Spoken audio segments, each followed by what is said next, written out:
സ്ത്രീകൾക്കാണോ അപ്പോൾ ചേച്ചി ഇപ്പോൾ കാണുന്നതിൽ കൂടുതലും ഇത്തരത്തിലുള്ള ഇൻഫെർട്ടിലിറ്റിയിലേക്ക് വരുമ്പം കാണുന്നത്, അതോ പുരുഷന്മാർക്കും അതേപോലെ തന്നെ? പുരുഷന്മാർക്കുണ്ട് അസൂസ്പെമിയ, അല്ലെങ്കിൽ അതൊരു വല്ലാത്ത അവസ്ഥയാണ്.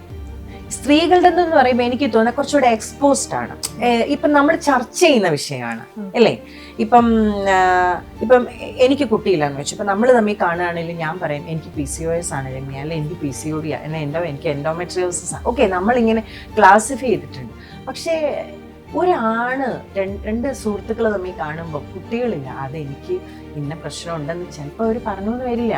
അത് അവരുടെ ഒരു ആൺ എന്നുള്ള അവരുടെ ഇതിനെ തന്നെ, അവർക്ക് ഒരു സ്പേം ഇല്ല എന്ന് പറയുന്നതേ ചിലപ്പോൾ അത്രയ്ക്ക് അങ്ങോട്ട് അത് ഡിസ്ക്ലോസ് ചെയ്യാൻ പറ്റിയെന്ന് വരില്ല. അത് ഓപ്പൺലി എവിടെയും പോയി പറയാനും അവർക്ക് പറ്റിയെന്ന് വരില്ല. അപ്പൊ ഈ സ്ത്രീകൾ എന്നോട് പറയും, ചേച്ചി ഇത് ഈ പുള്ളിക്ക് ഇങ്ങനെയാണെന്ന് ഞങ്ങൾ എങ്ങനെ പറയും, ഞങ്ങൾ എവിടെയെങ്കിലും ചെയ്ത് പറയാൻ പറ്റുമോ ഞങ്ങൾക്ക് എന്ന് പറയും.